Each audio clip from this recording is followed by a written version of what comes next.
مر جاتا ہوں تو یہی باپ بن کے پالے گا اس کو. بھائی پالتے ہیں نا, چچائی تو پالتے ہیں پھر. تو اسی طرح ماموں ہے, ہم تو بھائی اپنے ماموں سے تک ڈانٹ کھاتے ہیں, اب تک ڈانٹ کھاتے ہیں. کبھی ہمارے ماموں نے آگے ڈانٹا ہو تو ہمارے ابا کو شکایت نہیں ہوئی, ابے تم کون ہوتے ہو آگے ایسا ہے, میرے بچے ہیں سسرال کا, میں اپنے سسرال کی انٹرفیئرنس برداشت نہیں کروں گا. یہ اب کے ڈائلاگ ہے, پرانے زمانے میں اس کو بد اخلاقی سمجھی جاتی تھی, بدتمیزی سمجھا جاتا تھا اس کو. کیسے سمجھائیں بھائی, کاش پولیس کی سمجھ میں آ جائے تو پھر پولیس سمجھائے گی آپ کو, لیکن ان کو بھی سمجھانا بہت مشکل. تو ماموں بھی بڑا ہے بھائی, وہ آپ کی ماں کی طرف سے بڑا ہے نا. ماموں نے آ کے بھانجوں پہ ہاتھ اٹھا لیا تو شوہر بچوں کے باپ کو تکلیف کہ تمہارے بھائی میرے بچوں پہ سختی کیوں کر رہے ہیں. بھائی تمہارے بھائی اس کے بچوں کے ماموں لگتے ہیں, تو ماموں کا حق ہے کہ بھانجوں کو سلواتیں سنائے, ڈانٹے. پٹھانوں میں ایک چیز بڑی اچھی ہے, کوئی بھی کوٹ کے چلا جائے, خاندان میں سب کیا ہوتی ہے, ٹائٹ ہے, فیملی ریلیشن بڑا مضبوط ہے. آپ کے پی کے جائیں پشاور اور یہ سوات وغیرہ میں تو جاتا رہتا ہوں نا, کزن آئے گا نا, وہ کہے گا بچے کھیل رہے ہوں گے نا, کزن بڑا کزن ہے, وہ آ کے بچوں کو چٹکی دکھائے گا, بولے چلو شاباش مغرب کے ٹائم ہو گئے گھر. سارے بچے اس کے بھتیجے بھانجے اپنے بچے سب ایک ہی طرح سے ڈیل کر رہے ہوتے ہیں. وہ نہیں دیکھتے کہ یہ میرا ابا ہے یا چاچا ہے یا تایا ہے, ماموں ہے. خاندان کا ایک بڑا آئے گا, چٹکی بجائے گا, بولے پتلی گلی سے نکلو, سارے چلے جائیں. کیونکہ خاندان کے سارے بڑوں کو باپ جیسا رائٹ ہی حاصل ہے. سارے ننیال کو ماں کے حقوق ہیں اور سارے ددیال کو باپ کے حقوق. تو یہ اللہ نے رشتہ داری جوڑنے کو فرض قرار دیا ہے, تو اس کو بھی کریں کہ بھائی اپنے خاندان میں اپنے بچوں کو بڑوں کا ادب سکھائیں, ان کو فرغلائیں نہ کریں. ہاں کبھی سختی کر لے تو الگ سے لے جا کے سمجھائیں, بھائی ایک چماٹ کافی تھا, 6 بلا وجہ لگا دیا آپ نے, الگ بچے کے سامنے نہیں. ایک تھپڑ تھا, چلو 2 بنتے ہیں, آپ بلا وجہ کوٹے جا رہے ہو, اس سے تو بد اخلاق ہو جائے گا, تو سائڈ پہ لے جا کے چھاؤں میں آ کے, ٹھیک ہے بھائی. بچے کو تو ہم یہی کہیں گے کہ 6 مارے, 6 اور مارنے چاہیے تھی, لیکن آپ تھوڑا سا خیال کرو. تھپڑ پہ آپ کا ہاتھ بھی دیکھو کتنا بڑا ہے, بعض لوگوں کا تھپڑ اتنا بڑا ہوتا ہے وہ ایک لگے نا تو پورا چھپ جاتا ہے. تو تمیز الگ سے, سامنے نہیں. تو رشتہ داری توڑنے کا جرم ہمارے معاشرے میں ہو رہا ہے. بینکوں میں سود لینے کا جرم ہو رہا ہے, سودی بینکوں میں سودی ملازمت کا جرم ہو رہا ہے, رشوت لینے کا جرم ہو رہا ہے, لڑکوں سے بدفعلی, لڑکیوں سے حرام دوستیاں, زنا, یہ سارے ہمارے معاشرے کے جرائم ہیں. یا تو بھائی انگریز بن جاؤ, انگریز کے ہاں کوئی لیلۃ القدر نہیں ہوتی, نہ کوئی توبہ طائب, کچھ بھی نہیں ہوتا. ان کے یہاں لائف کو انجوائے کرو, انٹرٹین کرو, مزے اڑاؤ اور پتلی گلی سے نکل لو, ٹھیک ہے. تو اگر یہ نظریہ ہے تو جتنی ٹینشن مذہب کی لی ہوئی ہے اتنی ٹینشن لینے کی بھی ضرورت نہیں. پھر تو نہ رمضان, نہ شوال, نہ تراویح, نہ عید. پھر کیا عید چاند 29 کا ہوتا ہے, 30 کا ہوتا ہے, پھر کیا کرنا ہے جب روزانہ عید ہے نا. پھر تو کل سے ہی پراٹھے کھانا شروع کر دو دن میں, آج 27ویں رات ہے, کل 27واں روزہ ہے, کل صبح اٹھ کے کھاؤ طبیعت سے پھوڑو. انگریز تو سارے انگریز صبح اٹھ کے روزہ رکھیں گے, کل ہیں پھوڑیں گے, برگر کھائیں گے, پیزا کھائیں گے, ان کو تھوڑی اس سے ٹینشن ہے رمضان کیا ہے, شوال کیا ہے, حج کیا ہے, حج ہوگا کہ نہیں ہوگا. لوگ پوچھ رہے ہیں نا, گورے نے کبھی پوچھا حج ہو رہا ہے کہ نہیں ہو رہا, کہتے بھائی تمہاری ہڈی کے ہمارا نہیں ہے. تو یا تو مکمل گورے بن جاؤ, اور اگر مکمل گورے نہیں بن سکتے تو بھائی اگر آخرت پر ایمان ہے تو پھر بڑے بڑے جرائم, انٹرنیٹ پر بیہودہ فلمیں دیکھی جا رہی ہیں. کچھ چیزیں ایسی ہیں, بس یہ آخری بات کر کے بیان ختم کرتا ہوں, کچھ چیزیں ایسی ہیں جن کی باڈی کو لت پڑ جاتی ہے, تو ان میں صرف توبہ کافی نہیں ہوتی, کسی سے کاؤنسلنگ کی ضرورت ہوتی ہے.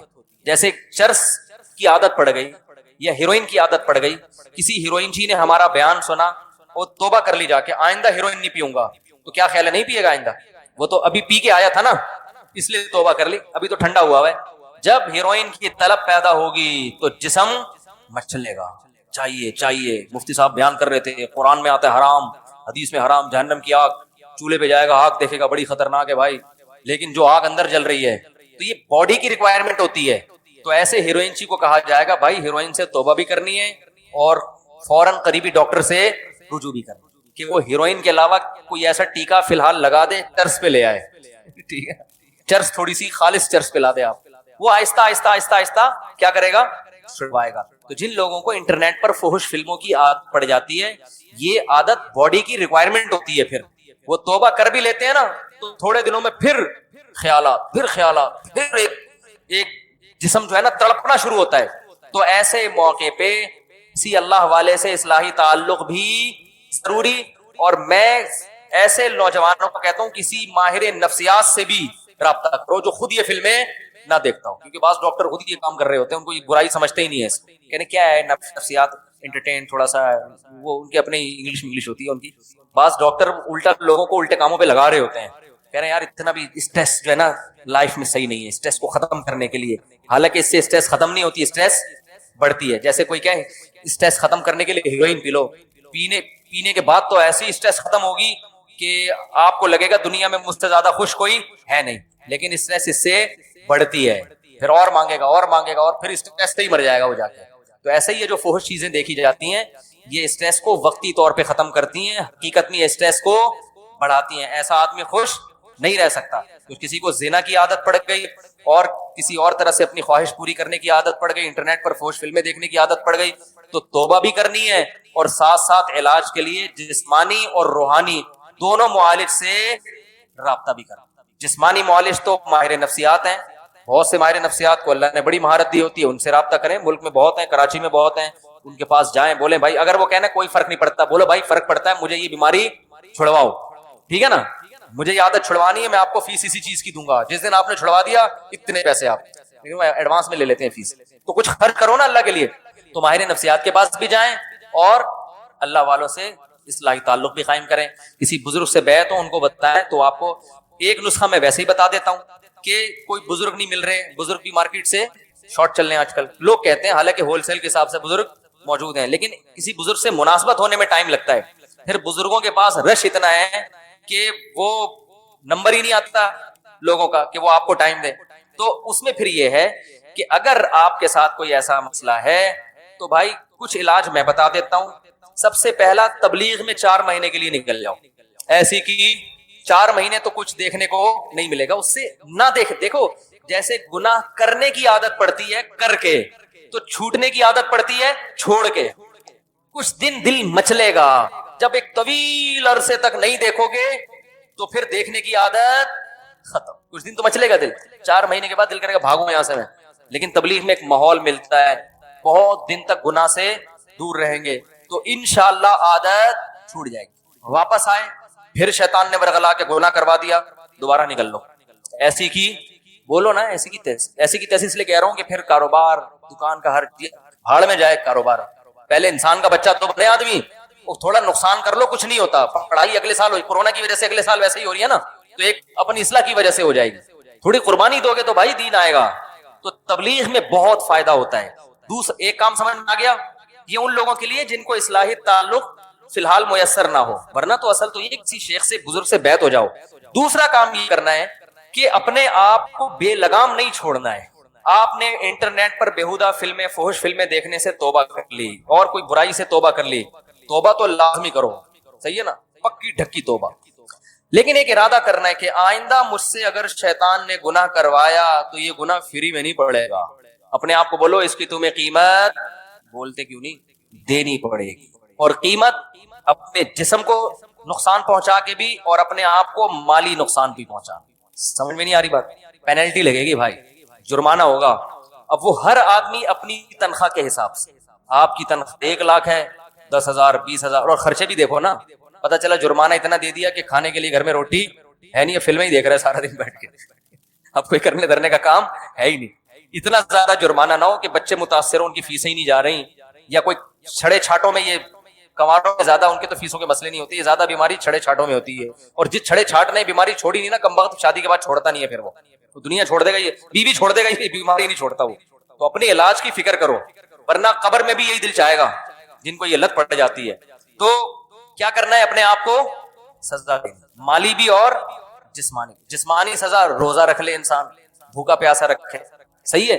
یا روزہ نہیں رکھ سکتا, بھائی اگر مجھ سے یہ گناہ ہوا تو میں 24 گھنٹے کے اندر 50 رکعتیں 100 رکعتیں نوافل کے پڑھوں گا. وہ اتنے زیادہ بھی سزا نہ ہو کہ پڑھنا ہی مشکل ہو جائے, اتنی ہلکی بھی نہ ہو کہ سزا کا عنصر اس میں سے ختم ہو جائے.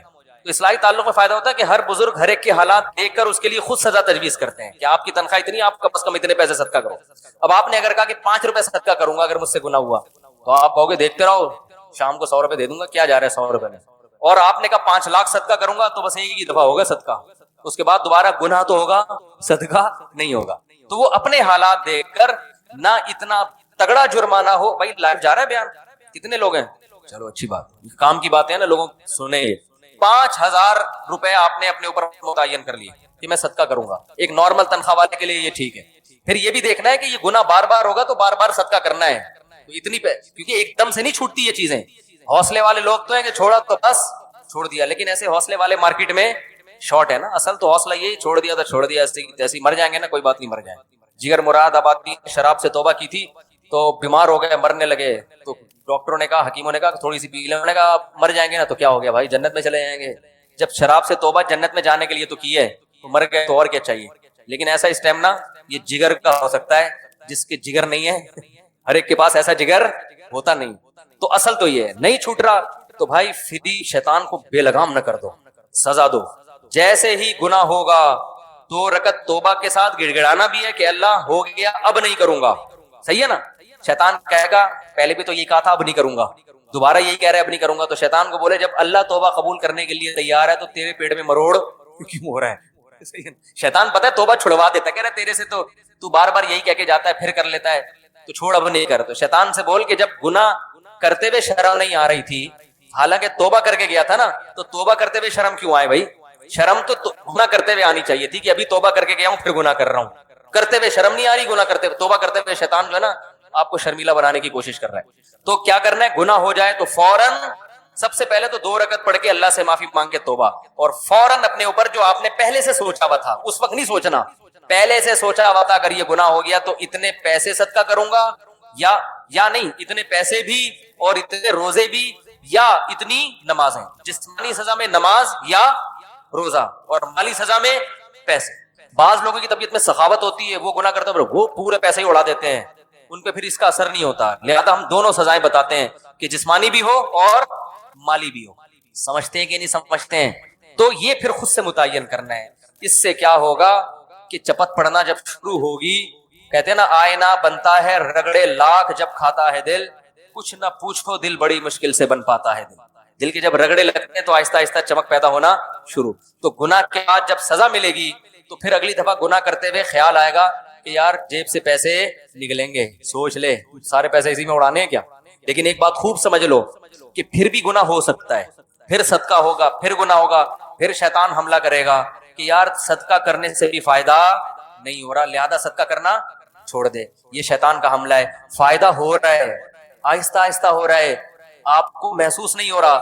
یقیناً جتنا پہلے کرتے تھے اس میں لازمی کمی آئے گی. سمجھ میں آ رہی ہے بات؟ کمی آنا شروع ہوگی. یہ ایسے ہی جیسے آپ کو کسی نے کہا کہ جم جاؤ ویٹ اٹھاؤ تو طاقت آئے گی. اب آپ نے پہلے دن بٹن اٹھائے نا تنکے کے دونوں طرف. ہمارے ایک دوست تھے بہت ہی باریک سے, کہہ رہے تھے میں چاہتا ہوں موٹا ہو جاؤں. میں نے کہا جم جایا کرو, تو میرے سے وزن ہی نہیں اٹھتا. میں نے کہا لائٹ ویٹ اٹھا لو یار, 5-5 kg اٹھا لو. کہہ رہے نہیں 5-5 kg. میں نے کہا 2.5 kg اٹھا لو. وہ واقعی بہت باریک تھے, کہہ رہے وہ بھی نہیں اٹھتا. میں نے کہا ایک تنکا لو, ایک طرف بٹن لگاؤ, ادھر بھی بٹن لگاؤ, ادھر بھی بٹن, وہ اٹھاؤ, یہ تو اٹھ جائے گا نا. میں نے کہا خود یہ بٹن اٹھائے ہوئے کہ نہیں اٹھائے ہوئے؟ کہہ رہے یہ تو آپ مذاق کر رہے ہو. میں نے کہا آپ کون سا, آپ بھی تو مذاق ہی کر رہے ہو بھائی. کوئی تو ایک حد ایسی ہوگی جہاں ویٹ آپ سے اٹھے گا. تو یہ بٹن اٹھاؤ تنکے سے, پھر 2 بٹن لگا دو, پھر ویسٹ کوٹ کے بٹن بڑے والے لا کے لگا دو. ایک دن آئے گا انشاءاللہ بٹن کی جگہ لوہے کی پلیٹیں آ جائیں گی. تو یہ کیوں ہے؟ فائدہ ہوتا ہے, نظر نہیں. آہستہ آہستہ اسٹیمنا بڑھتا ہے. باڈی بلڈر پہلے دن اگر دیکھے گا کچھ بھی نہیں ہے, 1 سال کے بعد دیکھے گا بولے گا بھائی پہلے تو ایسے نہیں تھے. پہلے تو قمیض اتارتے تھے, ڈاکٹر کو ایکس رے کرنے کی ضرورت پڑتی نہیں, یہیں سے نظر آ جاتا تھا پھیپڑوں میں کتنا پانی آیا ہوا ہے. ٹھیک ہے نا. تو آہستہ آہستہ ہوتا ہے. تو اسی طرح یاد رکھو, جب پینلٹی لگاؤ گے اپنے اوپر, جرمانہ دو گے, توبہ بھی کرو گے, لگے گا تو یہ کہ کوئی فائدہ نہیں ہو رہا, لیکن آہستہ آہستہ فائدہ. بھائی 10-15 سال کی عادت ہے, 2-4 سال تو لگ سکتے ہیں نا چھوٹنے میں. تو ہمت نہیں ہار نہیں, ٹھنی اس سے ہے دشمنی عمر بھر کی, کبھی وہ دبا لے کبھی تو دبا لے. شیطان سے پھڈا ہمیشہ کا ہے, ابھی تک تو شیطان ہی دباتا رہا ہے. آج ہم بھی ٹرائی کرتے ہیں, دبانے کی کوشش کرتے ہیں نا, ایک دن آئے گا انشاءاللہ کچھ چل دو گے شیطان. مایوس نہیں ہونا ہے, چھوڑنے کی کوشش بولو نا بھائی کرنی ہے. دوسری بات یہ کہ بالفرض گناہ اگر نہیں چھوٹا, آپ صدقہ بھی کر رہے ہیں, روزہ بھی رکھ رہے ہیں, یا نمازیں بھی پڑھ رہے ہیں کفارے کے طور پہ, اصل تو یہ کہ چھڑوانا ہے گناہ, ایسے کہ چھوڑ کے دنیا چھوڑنے سے پہلے گناہ چھوڑنا ہے, کیونکہ اس کا انجام اچھا نہیں ہے. لیکن اتنا فائدہ تو ہوگا نا اگر بالفرض نہیں چھوٹا. شیطان کہہ رہا ہے یہ تیرے سے نہیں چھوٹے گا, تو خام خام میں صدقے کر رہا ہے. تو شیطان کو بتائیں یار کم از کم اتنا تو ہو رہا ہے نا کہ ترازو کے ایک پلڑے میں اگر گناہ آ رہے ہیں تو دوسرے پلڑے میں نیکیاں بھی تو جمع ہو رہی ہیں نا. کیا خیال ہے بھائی؟ صدقہ تو خیرات بھی تو, غریبوں کو کھلانا, ان کی دعائیں, وہ بھی تو ایک پلڑے میں جمع ہو رہی ہیں نا. اصل تو یہی ہے کہ گناہ سے تو بہرحال بچنا ہی بچنا ہے. ایک گناہ بھی عذاب جان بن سکتا ہے, لیکن شاید قیامت کے دن اللہ کی رحمت ہو جائے, اللہ کہیں یہ تیرے گناہ ہیں لیکن فلاں موقع پہ تو نے روزہ رکھا تھا, فلاں موقع پہ تو نے نماز پڑھی تھی, تیرا دل نہیں چاہ رہا تھا, نفس کو مار کے تو نے نماز پڑھی تھی سزا کے طور پر, یا تو نے صدقہ کیا تھا حالانکہ تیرا پیسہ خرچ کرنے کا دل نہیں چاہ رہا تھا, تو اس نیکی کا ہو سکتا ہے وزن آپ کے گناہوں کے وزن سے زیادہ ہو جائے. نہیں آ رہی بات؟ تو ادھر کچھ برے کام کر رہے ہو تو کچھ اچھے بھی تو لگا لو نا. تو چلو ادھر گناہ بڑھ رہے ہیں, ادھر نیکیوں کا گراف بھی تو اوپر جائے گا, کچھ تو سزا ملے گی تو اس میں کچھ تو کمی ہو جائے گی نا آخرت میں, اور یہ بھی ہو سکتا ہے کہ فل معافی ہو جائے. تو اصل تو ہدف یہی ہے کہ چھوڑنا ہی ہے بہرحال, لیکن ساتھ ساتھ پینلٹی بھی لگانی ہے. تو اس طریقے سے انشاءاللہ گناہ آہستہ آہستہ چھوٹ جائے گا. اور بہنوں کی وراثت ہے وہ تو فوراً جا کے حوالے کر دو, اس میں یہ نہیں کہ کل تک نہیں دی تو 50 روپے جرمانہ. وہ دو جتنے طارق روڈ کی دکانیں ہیں نا ابھی تک کھا کے بیٹھے ہوئے ہو, بہنوں کے جا کے ہینڈ اوور کر دو, فون کرو بھائی تمہارا یہ وراثت میں حصہ بنتا ہے, بتا دو کتنا بنتا ہے, ابھی سے بھیج دو, کیونکہ ابھی تھوڑا جوش پیدا ہوا ہوگا, ایک ہفتے بعد ختم. ٹھیک ہے نا. تو اسی طرح جس کا حق لیا ہوا ہے, کوئی قرضے کھا کے بیٹھے ہوئے, فوراً لے جا کے ادا کر دو. علماء اس کا اہتمام کرتے تھے کہ حق لینے میں تاخیر ہو سکتی ہے, دینے میں تاخیر نہیں ہونی چاہیے. اللہ تعالیٰ سے دعا ہے اللہ سمجھنے کے عمل کی توفیق عطا فرمائے.